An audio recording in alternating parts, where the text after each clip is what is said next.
नमस्कार साथियों, आपका एक बार पुनः साइकोलॉजी की क्लास में स्वागत है। देखिए, हम लोगों ने पढ़ा था, पिछली क्लासों में पढ़ा है, शिक्षा मनोविज्ञान की विधियों के बारे में हम अध्ययन कर रहे हैं। शिक्षा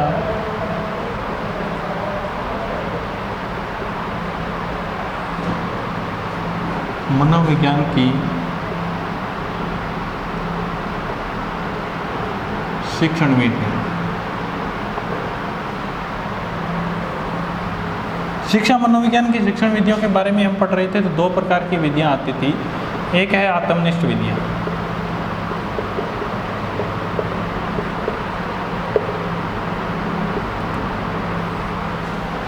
और दूसरी हमारे सामने जो है वो है वस्तुनिष्ठ विधि। आत्मनिष्ठ विधि और दूसरी है वस्तुनिष्ठ विधि। आत्मनिष्ठ विधियों में हमने दो विधियों के बारे में अध्ययन किया। एक थी हमारे सामने अंतः दर्शन विधि,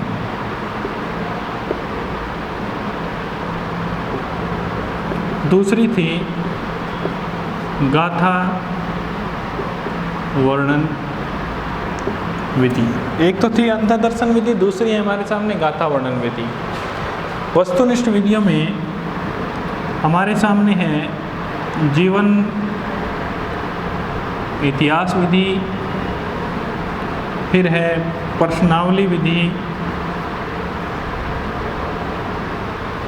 और इधर अंतः दर्शन थी तो यहाँ है बहिर्दर्शन विधि,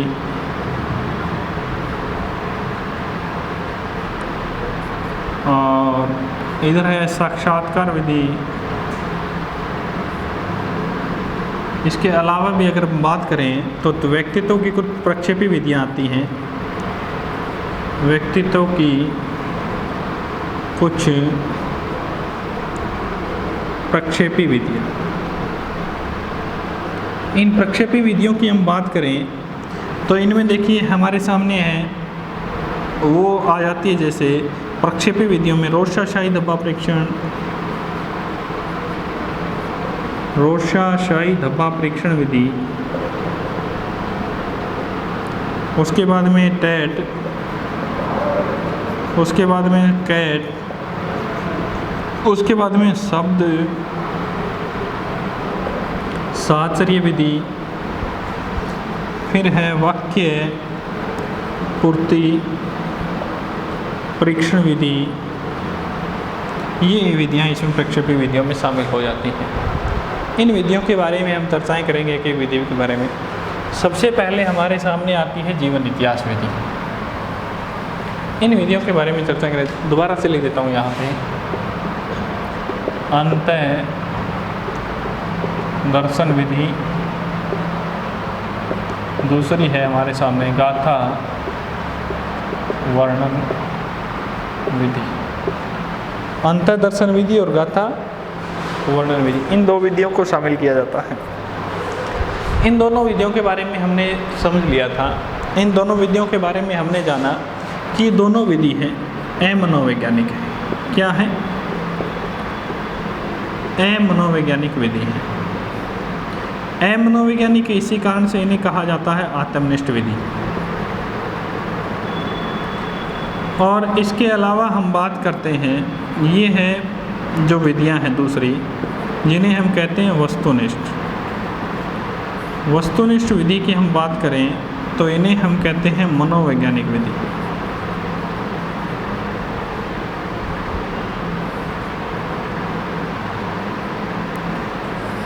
आत्मनिष्ठ विधि मनोवैज्ञानिक विधि जिसे कहते हैं, दूसरी मनोवैज्ञानिक विधि जिसे वस्तुनिष्ठ विधि हम कहते हैं। उसके अलावा हम बात करें तो हमारे सामने है उधर जीवन इतिहास विधि। जीवन इतिहास विधि के बारे में अगर हम चर्चाएं करें तो हमारे सामने देखिए,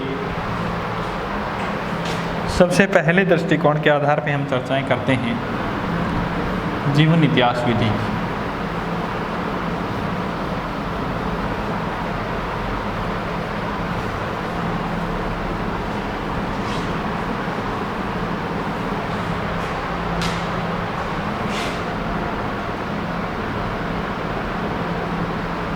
जीवन इतिहास विधि। जीवन इतिहास विधि के प्रवर्तक जो हैं वो टाइडमैन माने जाते हैं।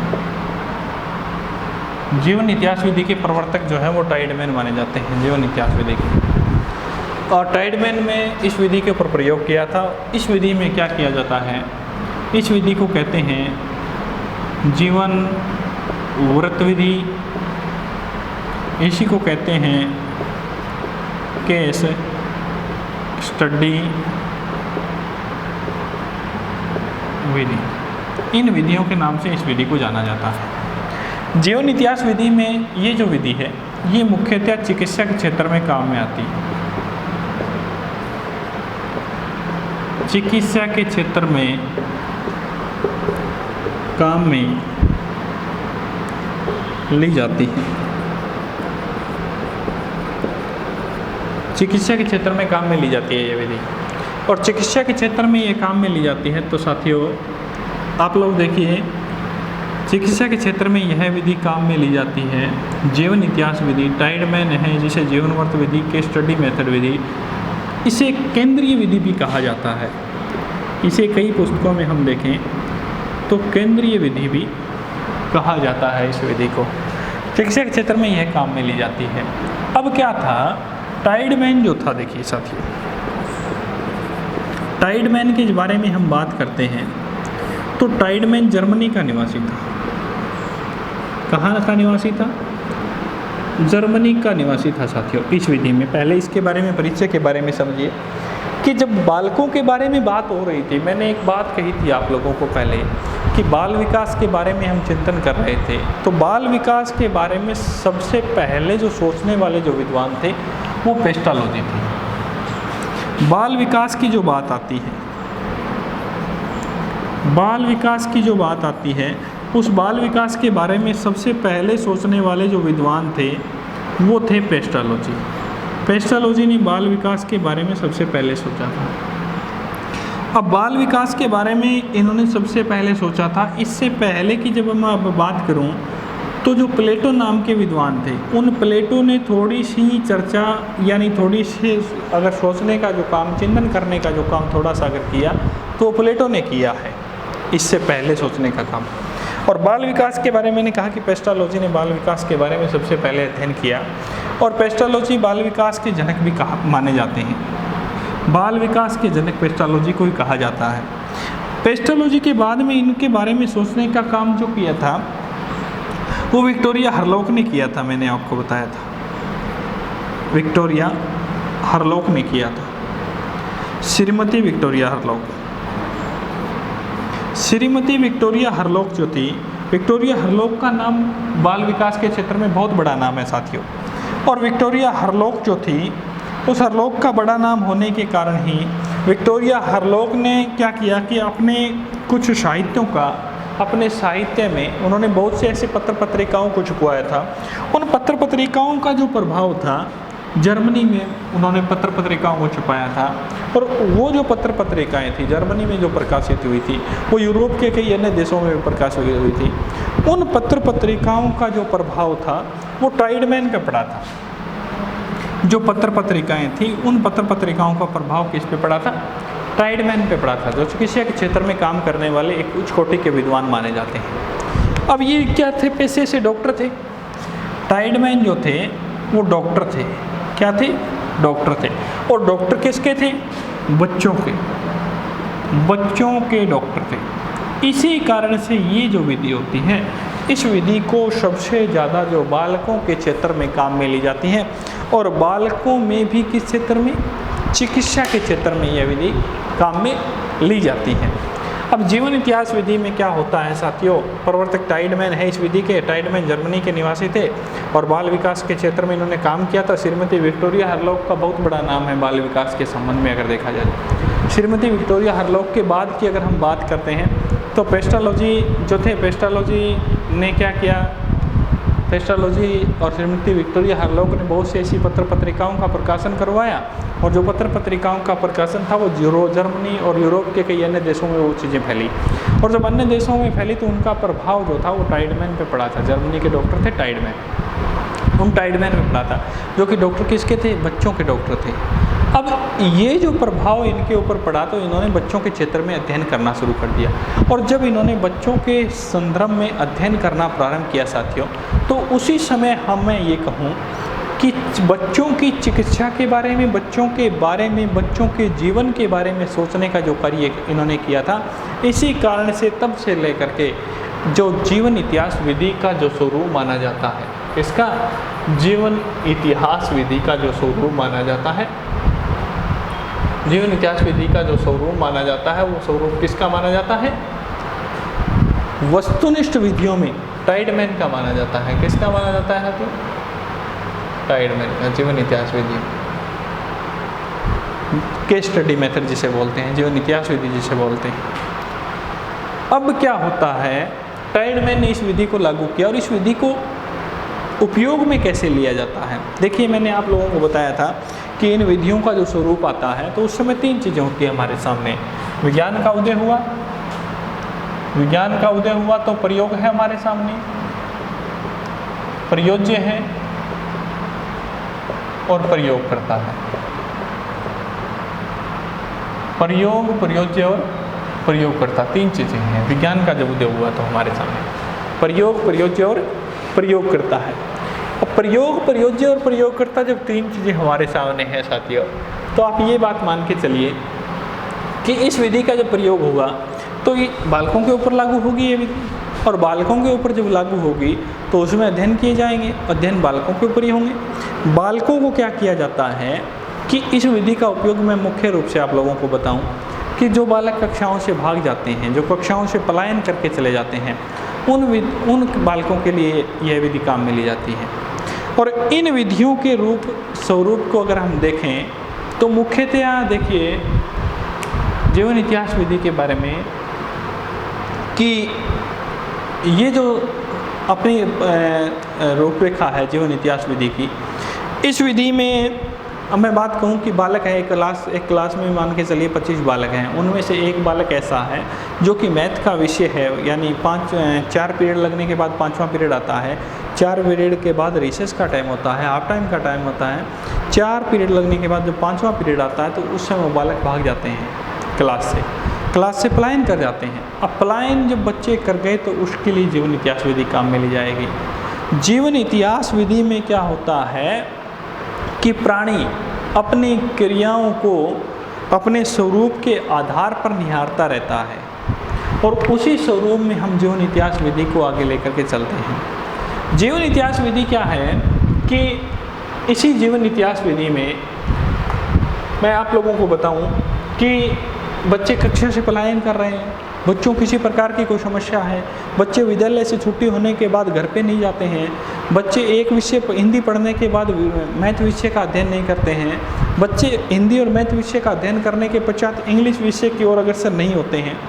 ऐसी कुछ छोटी छोटी जो चीज़ें हैं उन चीज़ों के बारे में इन विधि का उपयोग किया जाता है। जबकि मैं आपको बताऊं साथियों, एक सबसे बड़ा इम्पोर्टेंट पर्सन ये है कि शिक्षा मनोविज्ञान के क्षेत्र में, शिक्षा मनोविज्ञान के क्षेत्र में,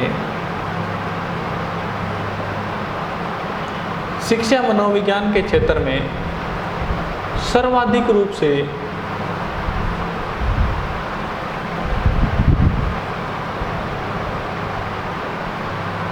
उपयोग में ली जाने वाली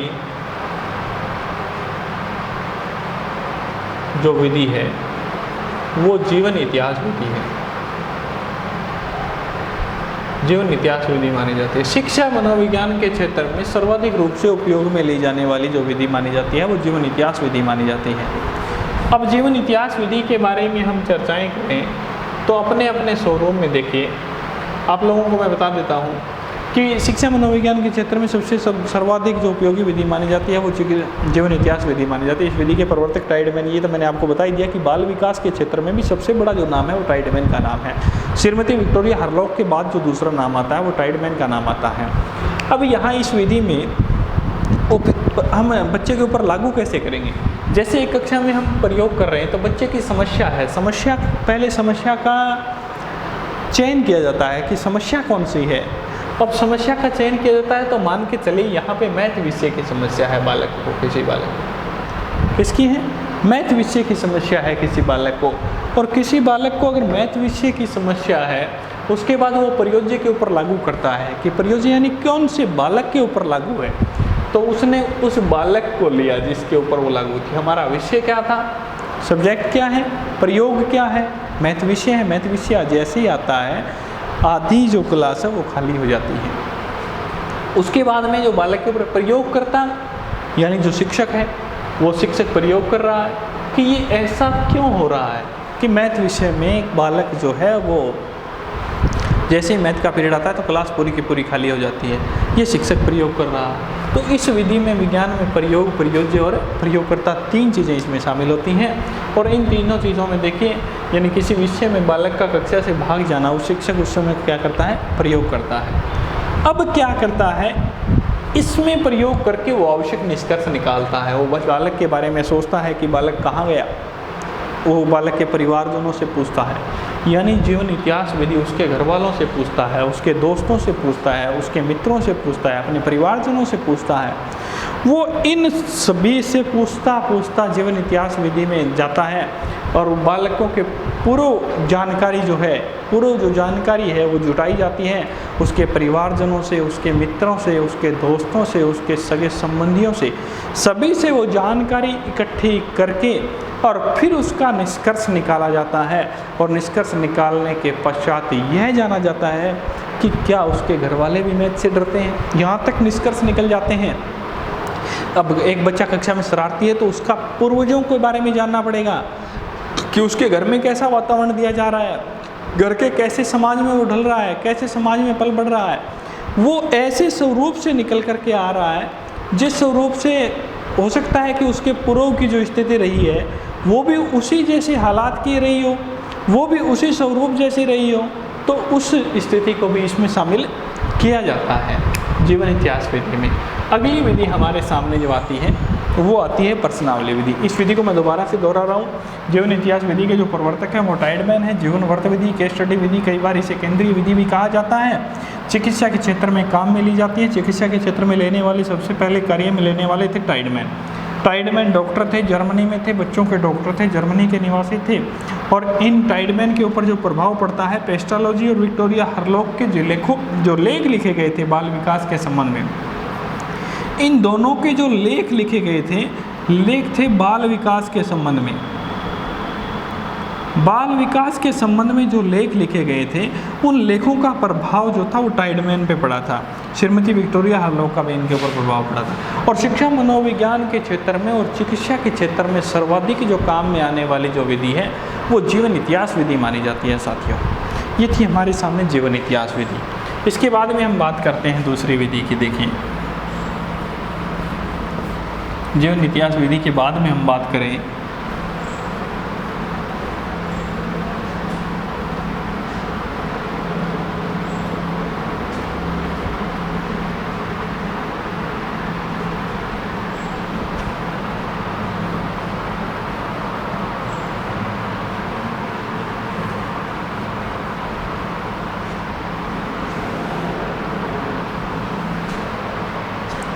प्रश्नावली विधि। दूसरी विधि हमारे सामने आत्मनिष्ठ विधि की आती है, यानी मनोवैज्ञानिक विधि। इन्हें वस्तुनिष्ठ विधि भी कहा जाता है। ये विधियाँ मनोवैज्ञानिक विधि भी कहलाती हैं। मनोवैज्ञानिक विधियाँ भी कहलाते हैं। इन विधियों में देखिए हमारे सामने जो दूसरी विधि है वो है प्रश्नावली विधि। प्रश्नावली विधि की हम बात करें, प्रश्नावली विधि के बारे में हम जानें तो प्रश्नावली विधि में साथियों देखिए, प्रश्नावली विधि के जो प्रवर्तक माने जाते हैं वो वुडवर्थ माने जाते हैं। वुडवर्थ थे प्रश्नावली विधि के, कौन थे? वुडवर्थ। प्रश्नावली विधि में क्या होता है साथियों, मुख्यतया प्रश्नावली विधि का जो प्रवर्तक जो 1921 ईस्वी में इसको स्थापित किया गया था। 1921 ईस्वी में यह इसके ऊपर प्रयोग होने लगे थे, इस विधि का सहारा लेने लगे थे प्रयोगों में। अब प्रश्नावली विधि में क्या होता है कि कुछ प्रश्नों का आधार माना जाता है। किसका आधार होता है? प्रश्नों का आधार माना जाता है।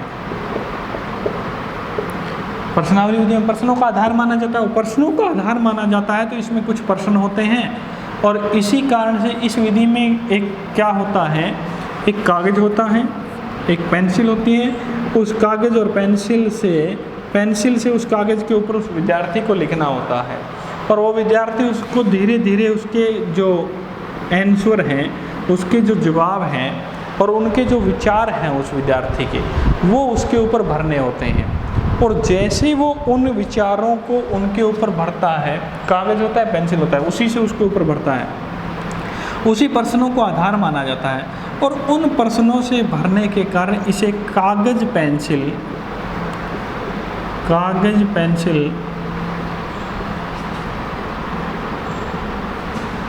इस विधि का जो उपनाम है, प्रश्नावली विधि का जो उपनाम है, प्रश्नावली विधि का उपनाम कागज पेंसिल विधि है। कागज पेंसिल विधि है। कागज पेंसिल विधि के नाम से उपनाम से जानी जाती है इस विधि को। और कागज पेंसिल विधि के उपनाम से जानी जाती है। इसमें प्रश्नों का आधार माना जाता है। 1920 ईस्वी में इसको लागू किया। 1921 ईस्वी में ये पूर्ण व्यापक रूप से अपने क्षेत्र में विस्तारित हो चुकी थी।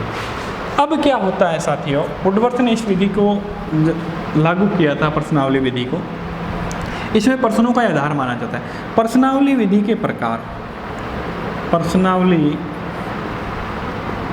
विधि के प्रकार, प्रश्नावली विधि के प्रकारों की अगर हम बात करें तो मुख्यतः 4 प्रकार की होती हैं प्रश्नावली। कितने प्रकार की होती है? 4 प्रकार की होती हैं प्रश्नावली। 4 प्रकार में देखिए, पहली है सचित्र प्रश्नावली, दूसरी बंद प्रश्नावली, तीसरी खुली प्रश्नावली और चौथी है मिश्रित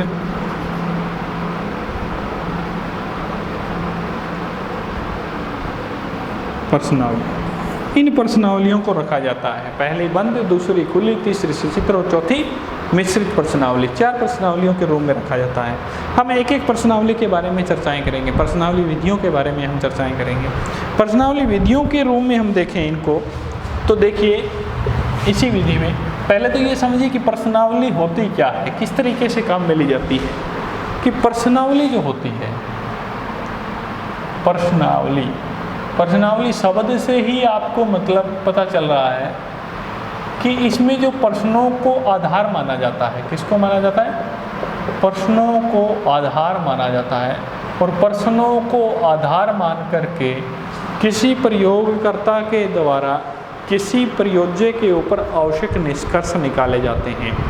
और जो आवश्यक निष्कर्ष निकाले जाते हैं, उन निष्कर्षों के आधार पर ही प्रयोगकर्ता प्रयोज्य के संबंध में जो जानकारी है वो जुटाने के लिए सही अपने स्वरूप को रखता है और उसी आधार पे अपने जो उसके जो व्यक्तित्व मान के चलिए या उसके व्यवहार के बारे में हम चर्चाएं करें, वो बाहर निकल कर के आती है। प्रश्नावली में देखिए, मैंने कहा कि प्रश्नों को आधार माना जाता है, प्रश्नों का ही स्वरूप माना जाता है।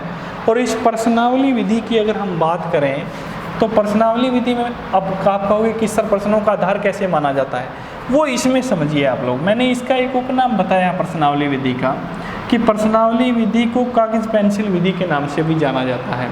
कागज पेंसिल विधि किस नाम से कैसे जाना जाता है? कि बालकों के ऊपर प्रयोग करना है तो उनको एक कागज दे दिया जाता है और इस तरीके के क्वेश्चन दे दिए जाते हैं और ये हाँ और नहीं वाले क्वेश्चन दे दिए जाते हैं।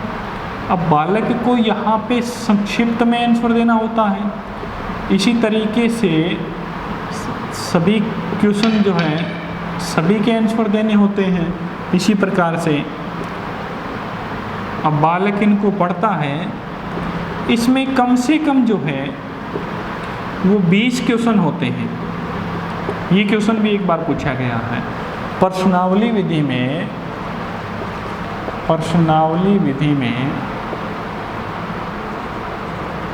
प्रश्नों की संख्या अधिकतम नहीं, कम से कम 20 रखी जाती है। प्रश्नों की संख्या कितनी रखी जाती है? 20 रखी जाती है। और प्रश्न जो इसमें होते हैं वो हाँ और नहीं वाले होते हैं। बालकों को यस और नो में ही उनका जवाब देना होता है। अब इनको एक प्रयोगकर्ता होता है, इनके जो आंसर देता है वो प्रयोज्य होता है। अब हमने जिस विषय के संबंध में लिया है वो हमारा प्रयोग कहलाता है। और जो लेने वाला होता है, जो टेस्ट हम जब मान के चलिए कि हम सामान्य रूप से टेस्ट ही लेते हैं, जो लेने वाला होता है वो कौन होता है? वो प्रयोगकर्ता होता है। तो प्रयोगकर्ता, प्रयोज्य और प्रयोग, 3 चीज़ें होती हैं शामिल इसमें। अब आइए वापस हम इसमें क्या होता है कि ये कागज़ हो गया, पेंसिल होती है, उससे बालक को यस और नो के आंसर देने होते हैं। बालक एक निर्धारित समय में अपने स्वयं के बारे में, अगर बालक से स्वयं से जानकारी जुटानी है तो बालक के स्वयं के इसमें क्वेश्चन डाले जाते हैं। जैसे मैं रोज़ाना 4 बजे उठता हूँ। अब बालक सही अगर नहीं उठता तो वो गलत लगा देगा। मैं रोज़ाना माता पिता को नमस्ते करता हूँ, करता है तो यस और नहीं करता तो नो। अब ये चीज़ें लिखन करके जब आती है तो बालक के व्यक्तित्व का निर्धारण होता है, उसके व्यवहार के बारे में तथ्य जुटाए जाते हैं, उसका आकलन किया जाता है और उसी आकलन के आधार पर उसका स्वरूप को आगे निश्चित किया जाता है। अब यहाँ पे हमारे सामने जो आती है पहली जो विधि आती है वो आती है पहली जो प्रश्नावली आती है वो है सचित्र प्रश्नावली। हमारे सामने पहली जो प्रश्नावली है वो है सचित्र प्रश्नावली। सचित्र प्रश्नावली में देखिए कि इसमें जो क्वेश्चन होते हैं, प्रश्न जो होते हैं, प्रश्नों के साथ साथ चित्रों को भी शामिल किया जाता है। चित्रों के साथ साथ किसको शामिल किया जाता है? प्रश्नों को भी शामिल किया जाता है। अब इसमें क्या होता है सचित्र प्रश्नावली में, मान के चलिए मैं आप लोगों को बताऊं कि ये जो आकृति है, ये आकृति, इस आकृति के बारे में, ये कोई आकृति है, इस आकृति के बारे में आप लोगों से पूछूं कि ये जो आकृति आपको किसकी दिखाई दे रही है, तो जो जो इस आकृति से रूबरू है वो बालक अपने अपने नाम लिख देगा। यहाँ कोई कहेगा कि सेब की आकृति है, कोई कहेगा कि अनार की आकृति है, कोई कहेगा कि बैंगन की आकृति है, कोई कहेगा करेला। जो जो इस जैसी आकृति से रूबरू है प्राणी वैसे ही क्वेश्चनों के आंसर देता है और उसी आधार पे हम उसे सचित्र प्रश्नावली कहते हैं। अगली हमारे पास है खुली प्रश्नावली और उसके बाद हमारे पास है बंद प्रश्नावली। उन प्रश्नावलियों के बारे में हम बाद में चर्चा करेंगे अगली वीडियो में। धन्यवाद वीडियो साथियों, मिलते हैं।